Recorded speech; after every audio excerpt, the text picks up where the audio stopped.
Hello everyone, and welcome back to Fableheim and the Warrior and the Fairy without equal. We return to Three Kingdoms, a world betrayed.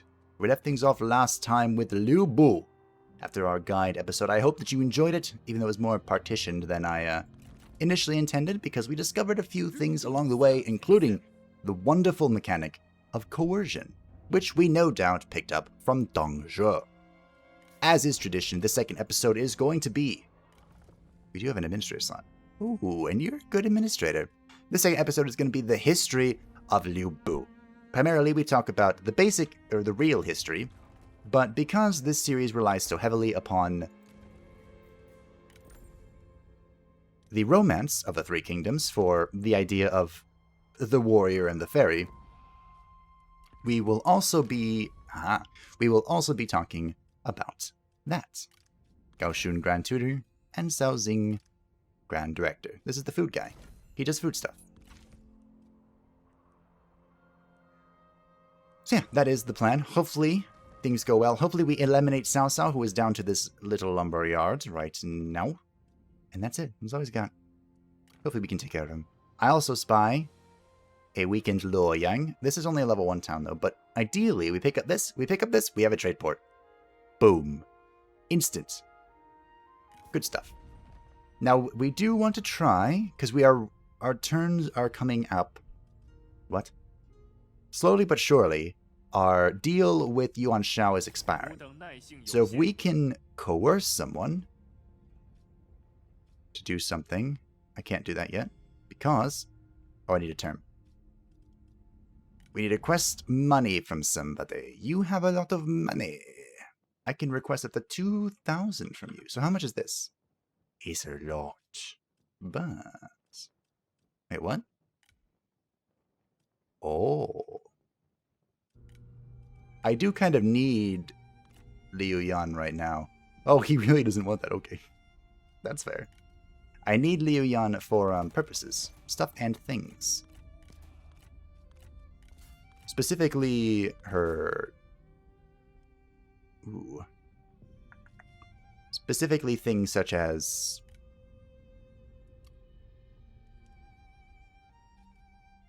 assignments. That's what they're called. So 0.7. Is it exactly 1,000? Ooh. You know what? We could probably bring this down. Like 850? I was listening back to the other one, and I could tell that you guys could hear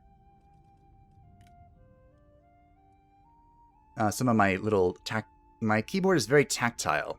The description was quiet and tactile. Based on what I was hearing, I don't know how quiet it is, but I hope you can't hear too much. Or it's so insignificant that you don't mind. Now it's worth 12.5. What? Ooh. Can we bring this up straight to 2,000? 850 per turn, 2,000 right now. We could even go higher. We can go 0.2 higher. I'm just going to milk this for all it's worth. 260. Boom. 2060 right now, 850 per turn. Please, and thank you. He's now equal with us. Remember, we need to be sitting on as much money as humanly possible. We can actually try and coerce one more person. Our trade is currently suspended with Zhang Ba. I believe it's because we have, yes, our very own bandit queen sits upon the shore. How much can I request from Ma Teng? He tends to be in a pretty good position, from what I've seen. Oh, maybe not. Go ahead and build the Silk Road, bro. What are you doing? But as for the history of Liu Bu, we might as well begin with the beginning. That makes sense, doesn't it?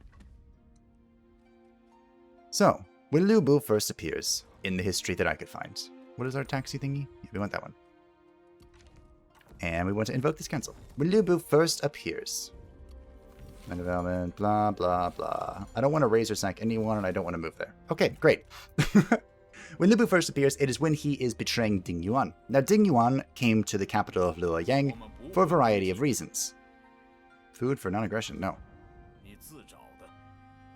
Because at the time, the corrupt eunuchs were trying to figure out how to best make use of the situation with the emperor. And, wait, we're trespassing? Wait, what? Oh, someone's dissatisfied. That's what it is. Obey the heart. And good old Dong Zhuo was nearby. Just nearby enough to profit from the chaos, of course. And Dong Zhuo was able to convince... I can't ambush here. Of course not.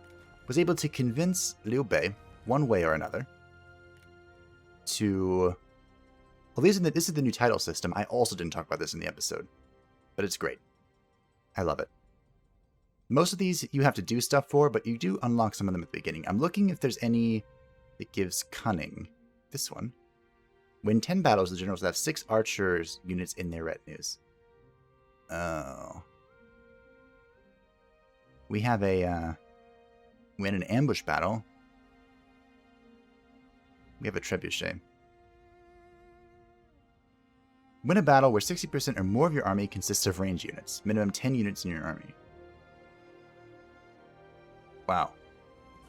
First of all, no desire for higher offices is amazing. I'm gonna have to look through these and see. Enables poison arrows. That's awesome.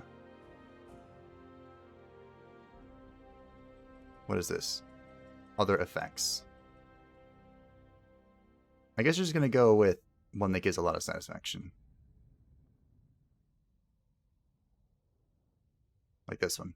Chief of Records? Sure. Shin Gong can be Chief of Records. There you go. Good job, bud. You're the Chief of Records. We could also use our Inspire Loyalty to do that, but this is probably more effective in the long run. Now for the tree, we got our punishment. We don't really have any industry. We could trade, but we don't really have access to a port or anything to expand that tremendously. We could farm, but right now we're good on food. Which leaves the yellow tree. And actually... Do I want another administrator? Let's do this. Remember, we struggle quite a bit with corruption with Lu Bu. It'll come on sooner and it'll come on stronger, so let's go ahead and do that real quick. And did we... We did make sure you knew this. Okay, good. He is an excellent administrator. We're going to tax here. I should build a defense place, but money. Where was I? He betrays Ding Yuan, kills him for Dong Zhuo, and then Dong Zhuo infafs upon him titles, rewards, etc., etc. Dong Zhuo becomes the tyrant, and we know that story, don't we? In the romance, Diaochan Wang Yun, who is a minister... Oh boy, a lot happened. Oh, I spy with my bloodthirsty... No, stay focused. Stick to the goal. Remember the goal. Zhang Bao is destroyed, there's a succession, there's a liberation, the emperor escapes, taking advantage of the division between his regents. I haven't gotten to that part in history, okay? The emperor has slipped through their grasp and called upon loyal warlords to defend him. Already many have answered the call, have taken him to the former capital of Luoyang. I'll take this brief moment to catch up. So in the romance, Diaochan is used to wedge the relationship between Dong Zhuo and Lu Bu. Wang Yun kind of concocts his plan because he sees Diaochan falling for Lu Bu, he gets Lu Bu to fall for her, and then Wang Yun offers Diaochan, who is his adoptive daughter, to Dong Zhuo as a concubine.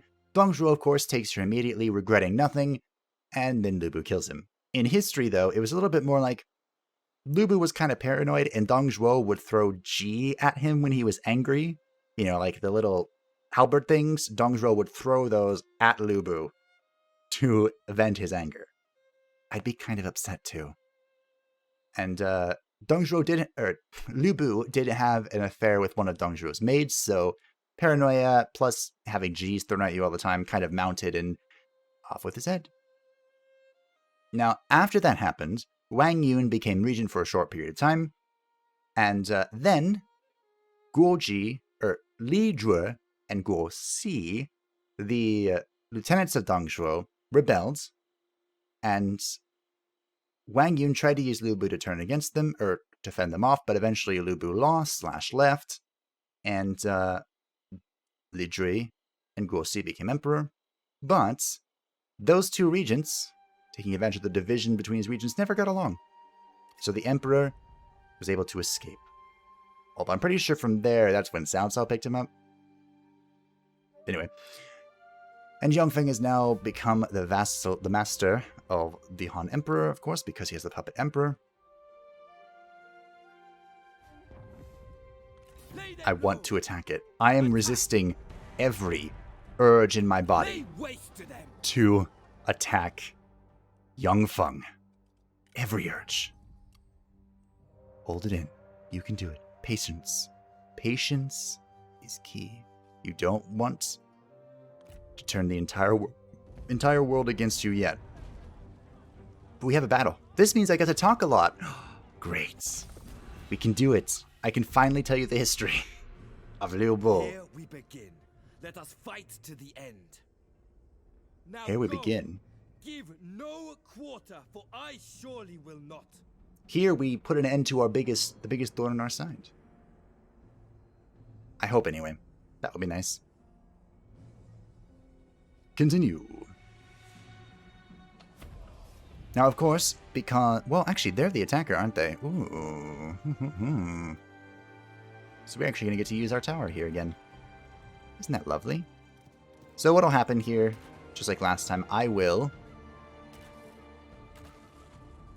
deploy our army, talk through the strategy that I'm using, kind of, like I always do, but then we'll let the enemy gather and come together in their futile attempt to stop me, and then, while we're fighting, I will discuss the history of Liu Bu. 'Tis the plan anyway. But as we know, nothing ever goes according to plan, and I'm probably going to mess this up even more, so I appreciate your patience. Oh, these G are almost dead. How did that happen? Oh, these horsemen are almost dead. How did that happen? Something not letting them replenish. If I were to take a gander. Take a guess. Okay. We just put this here so that if they get any smart ideas, they will regret it. Alright. I will see you all when the enemy huddles together and cowers like the dogs they are. The enemy is within trebuchet range. They are being pounded. Don't take that out of context. Into oblivion with rocks, I would assume. Large rocks. Boulders? Boulders. That's what a large rock is. Ooh, and we have many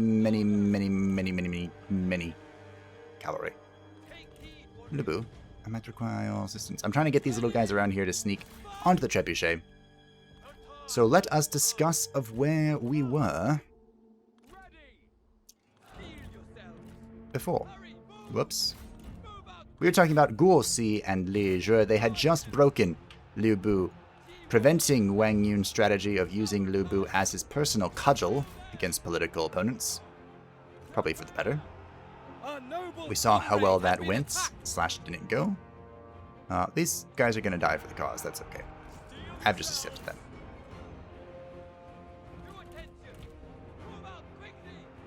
These guys are fan. Let's see if we can get a roar here. That'll help. The roar, of course, demoralizes everyone, making it far easier for me to break them. So, with Liu Bu fleeing Xiong'an, what happens next, you ask? Liu Bu takes the head of Dong Zhuo with him, because of course you do. Your trophy must come with you. That just is plain common sense. And he takes his men, or what men he has left, and goes to one Yuan Shu. Yuan Shu, of course, an ambitious, mischievous man who will take advantage of anything that comes in his direction, including a very powerful warrior with no home. I should be able to kill that. That should be fun. We're going to bring Shingang over here. So there are two kind of discussions, thoughts. Come back, you're dying. Records, that's the word. Two different records of what transpired next. Some, well, okay. With the Three Kingdoms, there are three major resources for the history. The records of the Three Kingdoms, which are literal records of the Three Kingdoms. It was written, I believe, just like 100 years or something after the Three Kingdoms era, and it's the most legitimate of what happens. The most realistic. Afterwards is the annotations. Slightly more far-fetched, but also using some more sources that they didn't have at the time of the records, or more ideas, stuff like that. And then there is the romance. The romance is where you get the incredibly overstated ideas, the outlandish tales of like Zhang Fei holding a bridge all by himself against an entire army. That sort of thing. Although in some way that might have actually happened. Don't quote me on that. So the records and the annotations say something different about how Yuan Shu reacted. Oh dear. Okay, reassemble. Just come back together. It's fine. Have two different opinions on how Yuan Shu reacted to Liu Bu.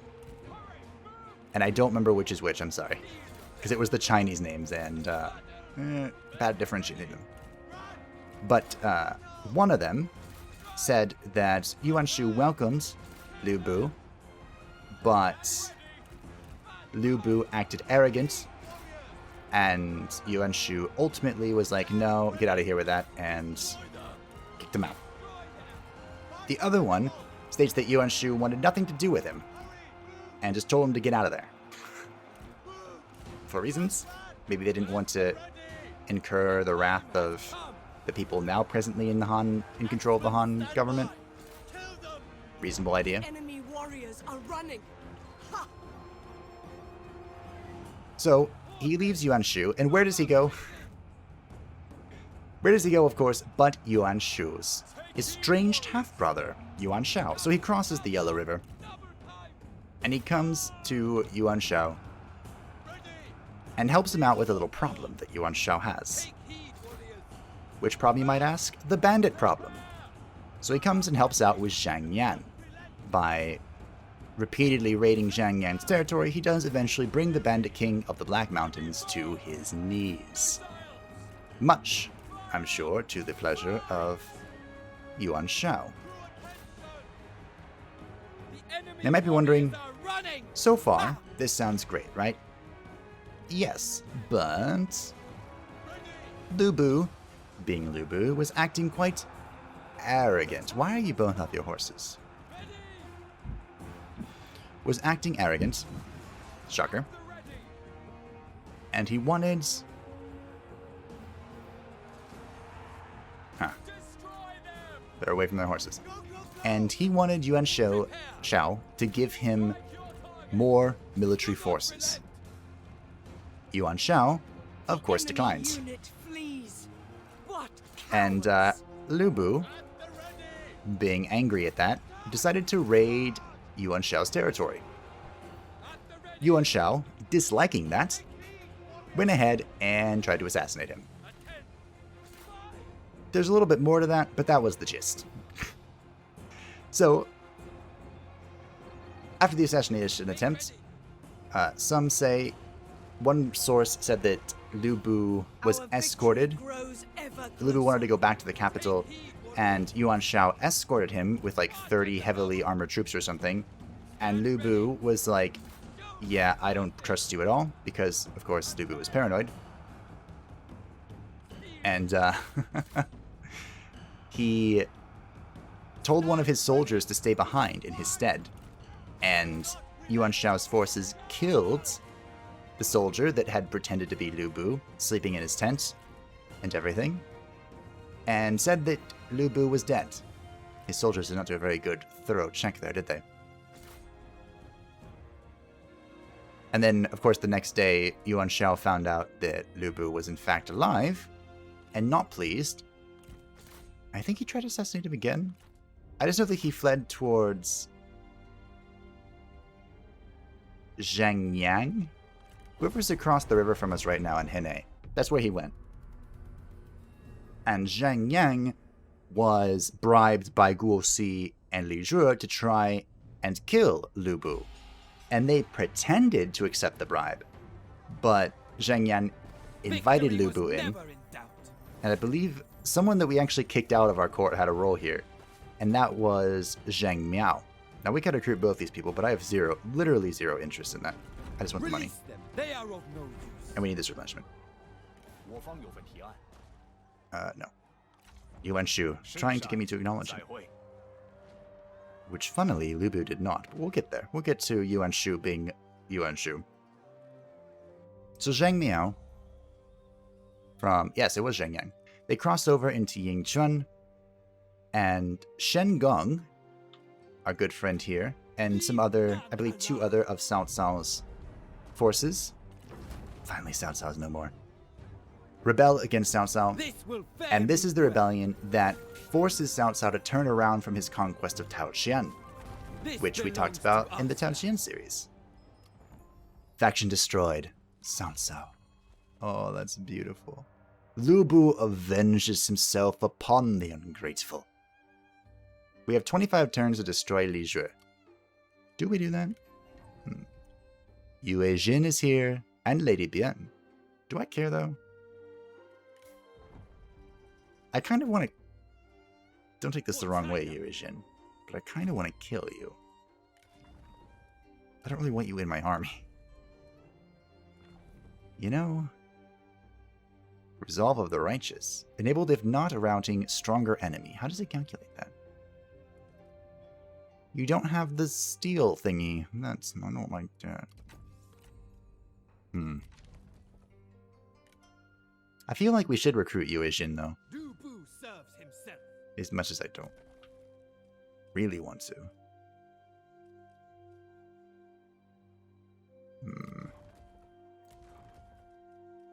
That's a lot of money.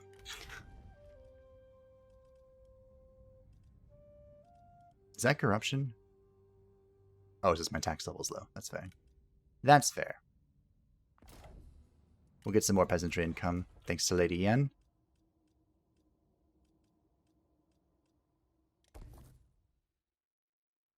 So that is why we start here in Yingchuan, because of the rebellion against Cao Cao, which Cao Cao is unable to break the first time. Cao Cao is eventually able to overcome this, and Lu Bu flees to good old Liu Bei. And Liu Bei, being Liu Bei, accepts Cao Cao with open arms. Isn't that nice? He really shouldn't have done that. So we're getting money from Liu Biao. We'll leave it off with Liu Bei for a moment, because I need to figure out who I need more money, who I'm taking money from. Who do we think has a lot of money? We don't think Zheng Jiang has a lot of money. That's not her thing. Yeah, she's poor. Kong Rong? Do we think Kong Rong has a lot of money?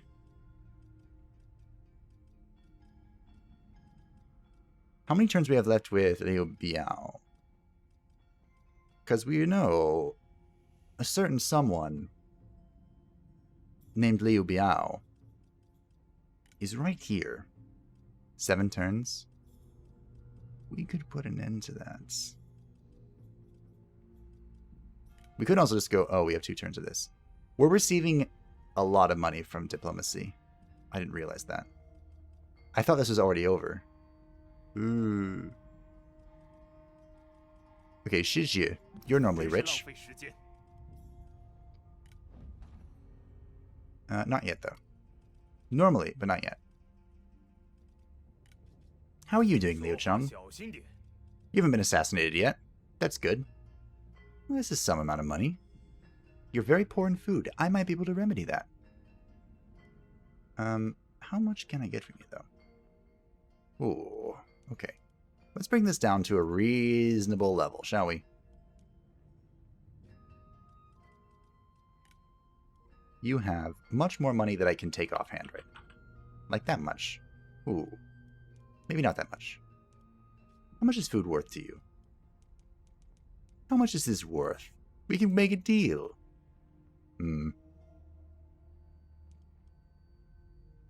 Do we think this is worth using our coercion on? I don't know if we can get a better deal. Where's Kong Rong? My good friend Kong Rong. You're normally rich. To some extent. You know what else we could do? No, I don't want food. I want money. Hey, Kong Rong has money. What if we find someone that we can vassalize and then we coerce them? He's very poor in food. That's probably just because we have a lot of food. Yeah, this isn't worth a whole lot.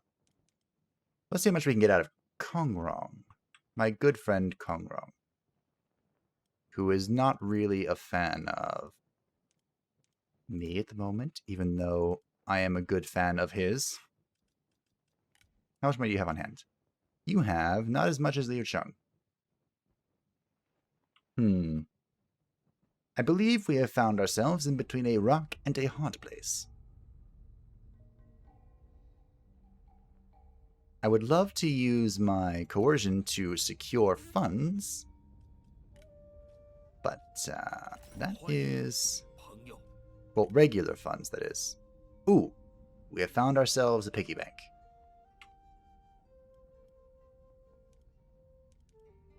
He is poor in food. What does poor in food mean? It means he has 7. Whoa. Whoa. 22 is worth 4? No way. Screw that. That's not happening. What about this glaive? We don't like this glaive. It's a terrible glaive. This? Kind of okay, actually. How much is this worth? 11.7.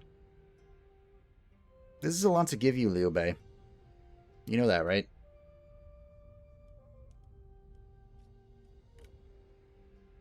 This is a lot just for 600. This doesn't feel worth. Okay, how much is it? Okay, let's see how much we can get just with coercion. This seems more worth. So we can have points. We can get 11.7. I think it's 80 somewhere. This is way more better. Way more better. There we go. It's free real estate. Such aggression is regretful. Yet we yield. Yeah, I'm sure you do, bud. The funny thing is, I would have expected that to give me, like, negative... what am I trying to say? Negative friendship? To make him unhappy with me. But it didn't really do that. He kind of just like, well, this is regrettable. But you're stronger than me, so ciao, don't hit me. Yeah, Liu Chong's broke. Alright. That should be enough to offset 73. Is our public order kind of rectifying? Yeah, okay, go back. Back to normal. We're at 201. Good. Now that brings us to the issue of recruiting Lady Bian or Yue Jin, which will definitely break our bank. Absolutely, without question, break the bank. It's not telling me how much you are per turn, though. What about Lady Bian? She is the humble matriarch. I don't know if I believe that. I actually don't know anything about Lady Bian. Except that she's the humble matriarch. I do kind of want Yue Jin, the Lion of Yangping. But as I mentioned earlier, I think we are not going to recruit them. It's a shame to let unique characters go, I know. It's a pity. But sometimes you do what must be done. Alright. Young Feng, we're at war. I get to show off the Mercenary contract. So you get to see a new bar on our UI. A new UI element. Yuan Shao offers us peace on behalf of the Han Empire. We are at war with the Han Empire? Oh yeah. Sure, whatever. So, what happened there was Yang Feng was the vassal master of the Han Empire. So when we declared a war on Yang Feng, we went to war with the Han Empire. Yuan Shao somehow is now the vassal master of the Han Empire. So we peaced out with the Han Empire on his behalf, but we still get to fight Yang Feng, which is nice, because we're now a mercenary. Zheng Jian declared war on Zhengyang. Yuan Shao vassalized the Han Empire somehow, because he stole the puppet emperor, I guess. This was actually something that happened in history, and it happened with Liu Bei. Liu Bu, there's fighting between Liu Bu and Yuan Shu, which we'll get to very soon. But Yuan Shu and Liu Bei, I meant. And Liu Bu went out and he was like, yo, I'm going to put this G in the ground from 150 paces-ish away, and I'm going to shoot it, the smaller curved part. And if I hit it, let's not fight today. And if I don't, go ahead and fight. So everyone's like, you can't do that. It's impossible. And here's what happened. He pushes them apart and grabs a bow from a nearby soldier. A halberd is set up 150 paces away, and Lu Bu declares that if he is to hit the left branch of it, all will disperse. He pulls back the string, lets fly, and makes the impossible shot. Although instead of getting an inspiring presence buff, they kind of just partied for a day and then withdrew. Which I guess sounds more exciting, doesn't it? But yeah, that's what happened. Pretty cool, huh? So anyway, Liu Bu and Liu Bei together, they didn't do a whole lot. Actually, Liu Bu was treating Liu Bei with tremendous respect when he first met him, but someone by the name of Yuan Shu was at war. Oh, you scared me, Yuan Shu. Was at war with good old Liu Bei. And Yuan Shu, who had at one point in time... Who are you? Who at one point in time had somewhat friendly relationships with Liu Bu, wanted Liu Bu to turn against Liu Bei. He wrote him a nice letter and everything about favors and something. Li Zhi commanded a vassal to join a war. Li Jian declared war on me. I don't know who you are. There's a festival. Hooray! Hello, Yang Feng. So here's the mercenary contract. Chance of additional rewards if this ends when we're at one of these fortunes, I think. So presently we are at unremarkable. So we have some chance of additional rewards. It declines every turn whilst the mercenary contract is active. Should the resource reach 0, the treaty signed with your employer will be broken by you and you will incur diplomatic penalties. Fame and fortune can only be gained through military actions during a mercenary contract. Inflicting casualties against the target's forces and gifting their sea settlements will generate this resource. This value resets with each new contract. So as you go up, you get even greater rewards and more faction-wide morale. Isn't that great? Of course, we're going to take Luoyang for ourselves, because that's how we roll. I have very little interest in gifting this to Matang. And by very little, I mean no interest. I'm going to starve them out, because that seems smart. I actually think this is his last settlement. I don't think he has another one. So, hopefully the contract ends when he dies. Otherwise, we could be in a little bit of a tight situation. Actually, we should have a trade agreement.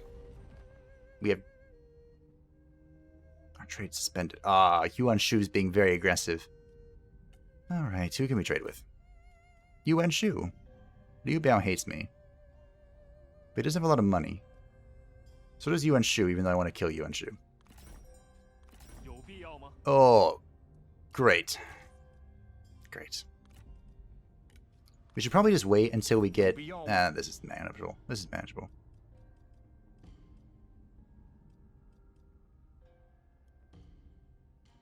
He has 10 foods. What does this do? A payment of 2,500 gold for this trade agreement.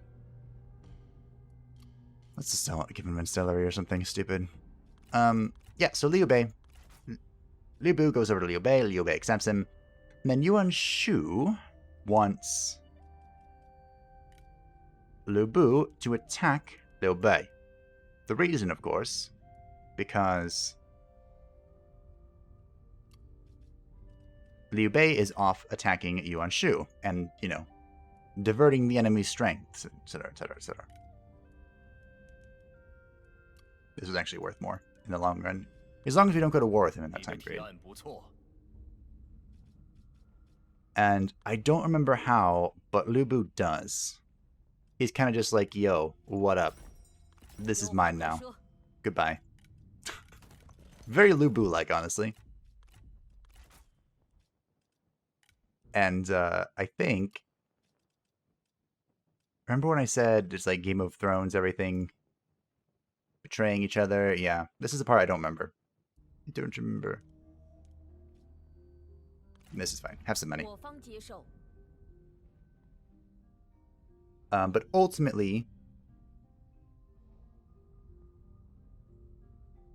what ends up happening? Lu Bu seizes some territory, Liu Bei flees off, and then Yuan Shu, I think this is the correct order of events, Yuan Shu does the dum-dum and declares himself emperor.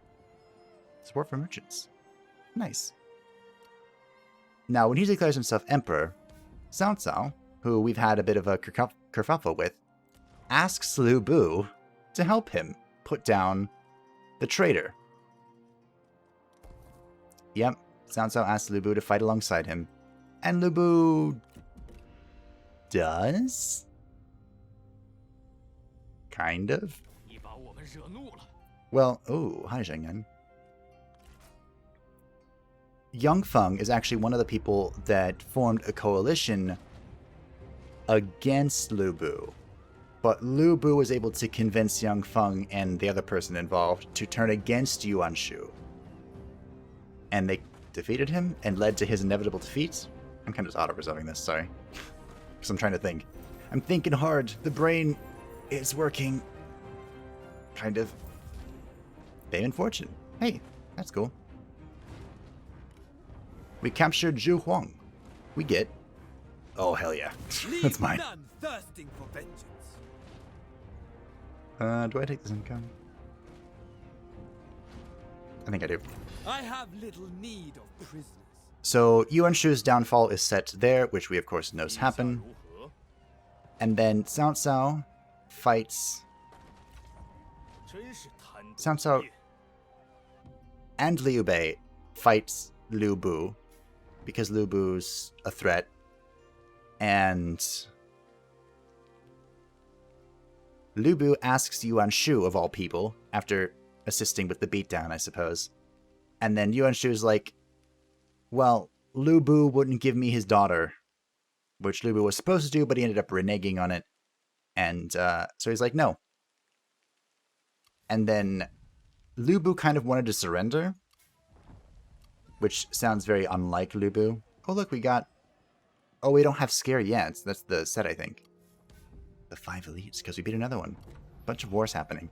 We fulfilled the contract. Nice. Oh, dear. Aha! A perfect timing, Yuan Shu. Oh, dear. But yeah, Yuan Shu, in this, for this, Yuan Shu just, like, says he'll give you supplies, just fight on his behalf or something. You receive an emissary from Yuan Shu. He is concerned by the rising strength of Liu Bei, and offers you a substantial reward in return for attacking him. Now, in history, Lu Bu did this.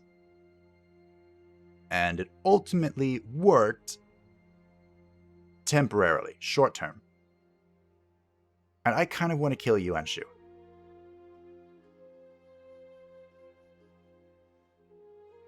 But do I think Liu Bei... Oh, Liu Bei's my piggy bank right now, isn't he? What's this? That's only for 5... I mean, that's great, but it's only for 5 turns. No. What can Yuan Shu offer you that which you do not already have? Or more importantly, that which I cannot take?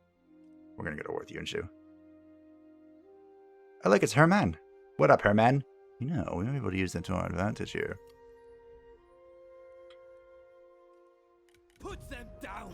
But, yes, so when Cao Cao was bearing down upon Lu Bu, Lu Bu wanted to surrender to Cao Cao, but Shen Gong, who was with Cao Cao before and kind of, you know, betrayed him, was like, Cao Cao's gonna kill us, don't do that.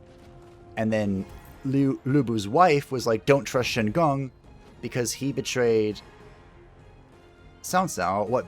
Why won't he betray you or whatever? What's stopping him from betraying you? Let them go, that they I remember am... my mercy. Oh.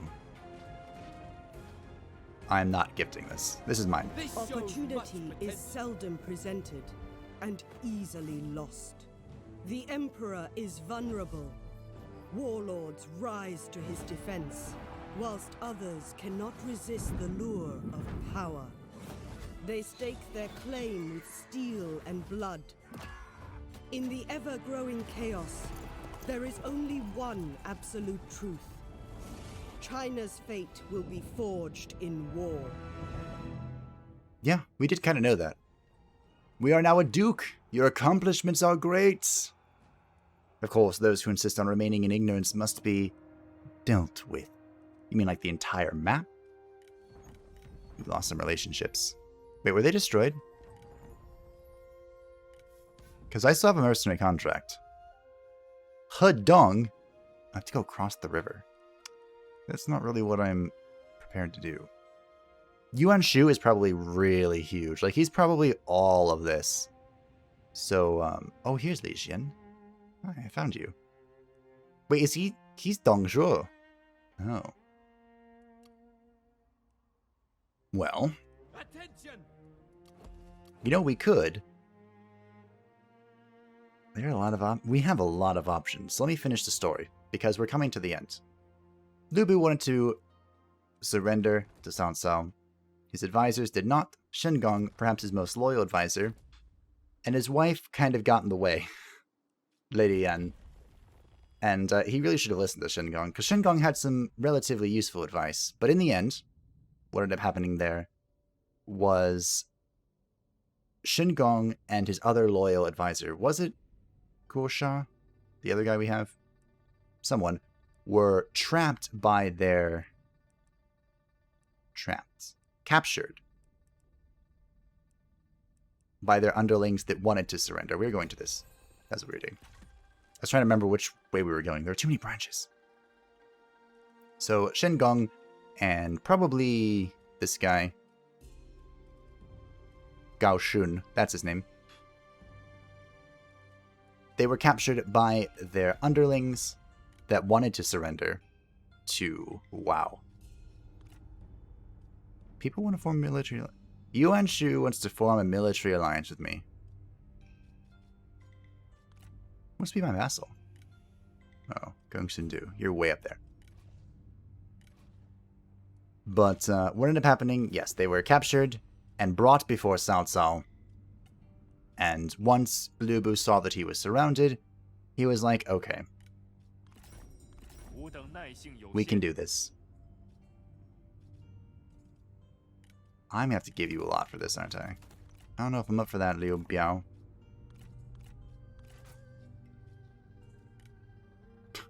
I could just coerce it out of him. You're very poor in food. So once Lu Bu... Ooh, maybe we can make this work. Once Lu Bu had surrendered to Cao Cao, the end was upon him, honestly. Ooh.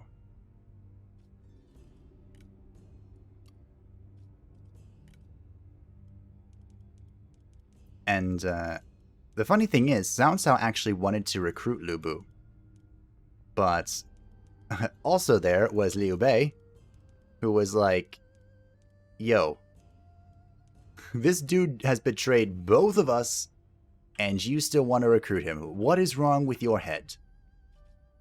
And then Cao Cao was like, you have a good point. And Lu Bu was hung.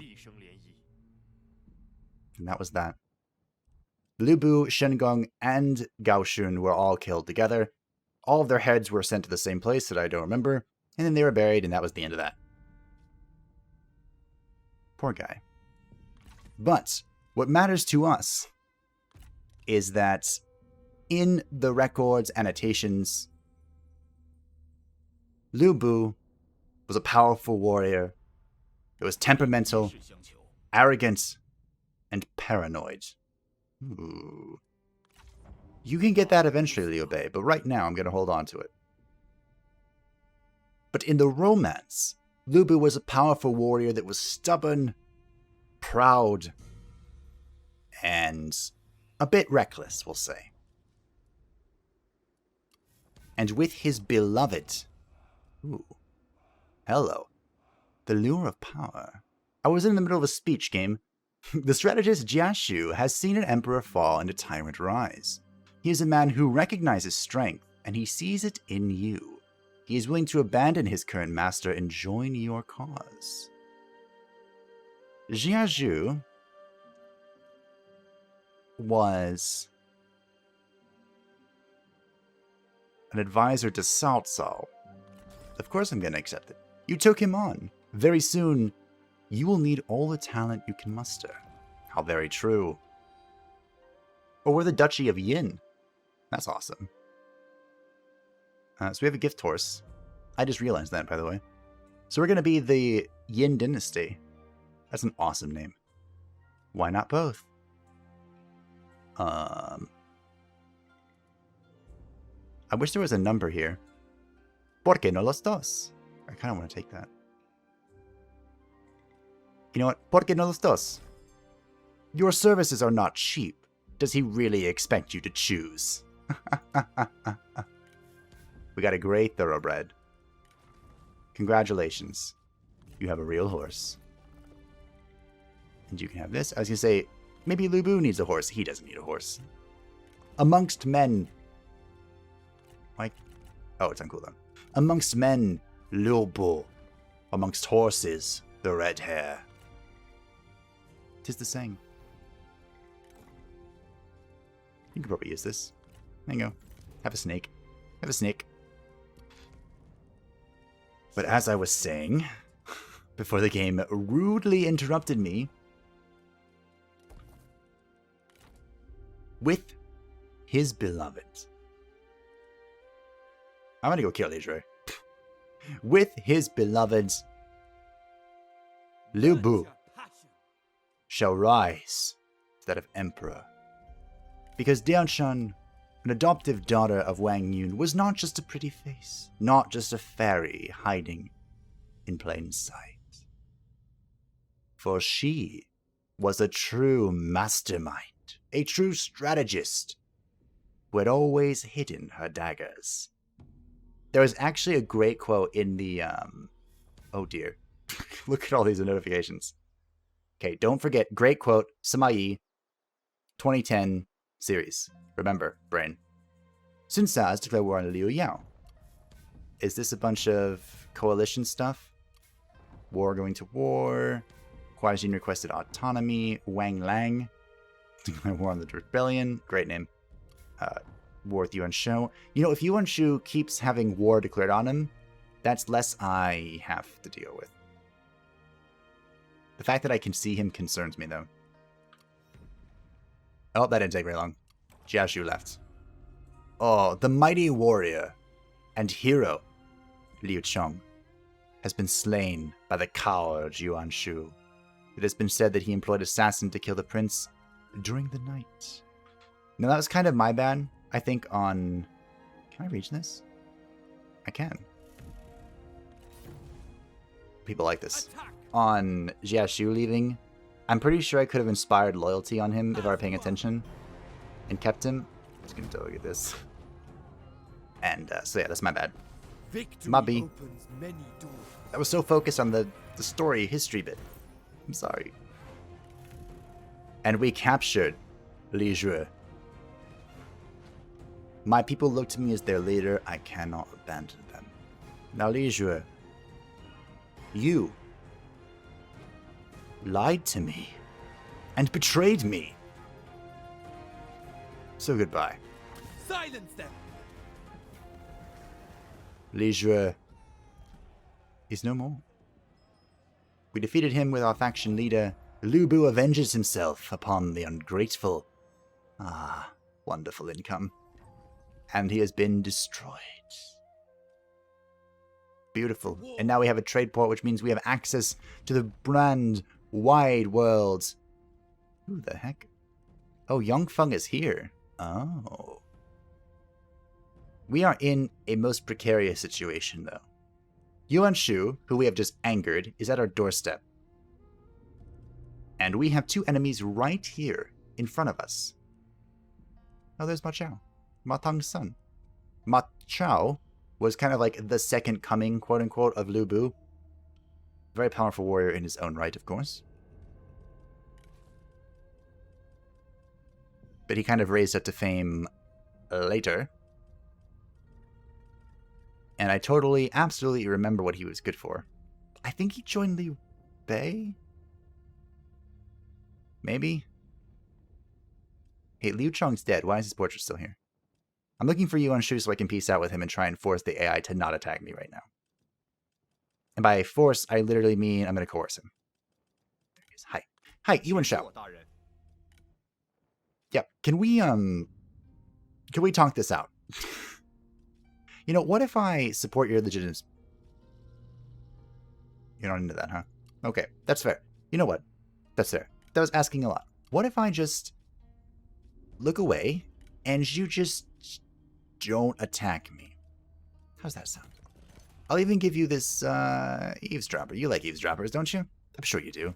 I mean, you like a devious attendance more, but I kind of want that cunning. So how much is this worth? Oh, it's worth a lot. 14.3.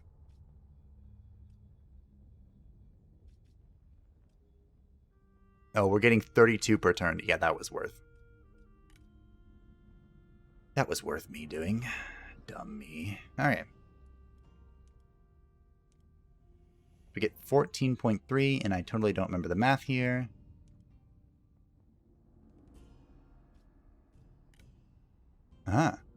You know what? We'll do that. Yeah, we must remain flexible. Don't attack me. That's all I need you to do. Just, I don't care what you do. I don't care who you attack. I don't care who you assassinate. Just not me. Okay, thanks, bye.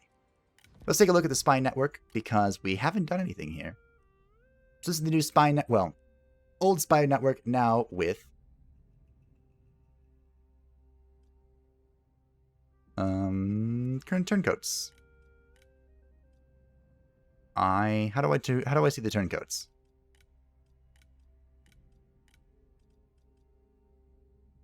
Faction candidates. Yeah, so these are my candidates. These are the people that I could hire to go there. But I thought you could see turncoats. Are there no turncoats at the moment?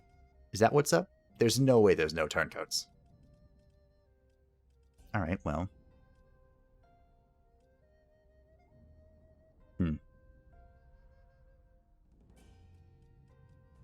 Yuan Shu. I know that we just had a discussion. But let's see how you feel about this. I just want to know more, okay? That's all. I just want to know a little bit more. Because I'm scared of you. So we'll have her there. The quote that I'm probably going to end on, and we'll end our turn and see what happens. See what chaos is about to befall upon us with our greed. Yes. Actually, how close are we to Emperor?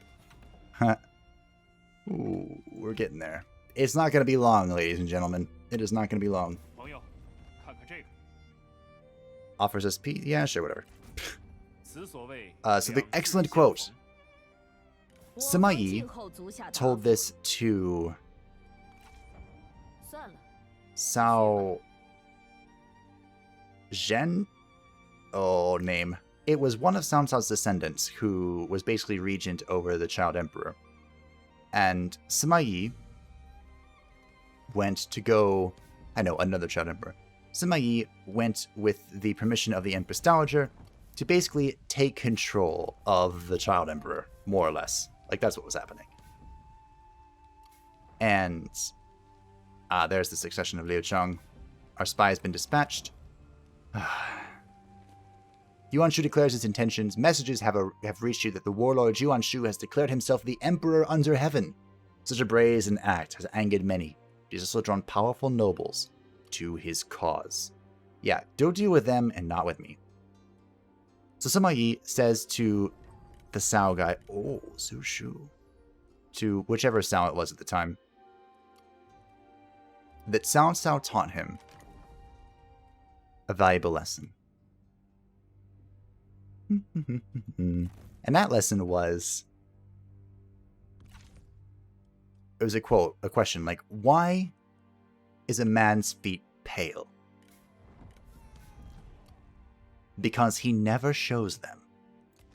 And the idea was, the thing that Samai really liked was hiding your true strength, hiding your intelligence, and waiting for the most opportune moment to wield your blades. I don't know why, but that was an idea that he was obsessed with. Well, we're going to have to appease some people. I need something here.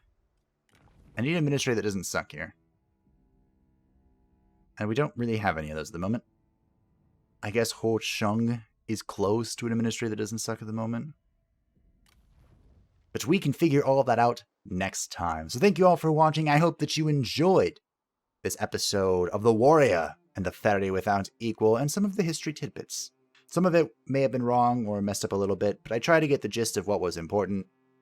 Poor Lubu. He was a crazy man. A crazy, reckless, and incredibly strong man. But hopefully, with Diaochan guiding our great warrior, his blade can be turned to a noble cause. Fighting everyone, but a noble cause nonetheless. As we strike out across the Yellow River against Yongfeng, and maybe come say hi to Chang'an. You know what? We might just go to Chang'an first, because that's a lot of money just waiting to be picked out of the carcass of Chang'an. But we'll find out next time. Bye-bye!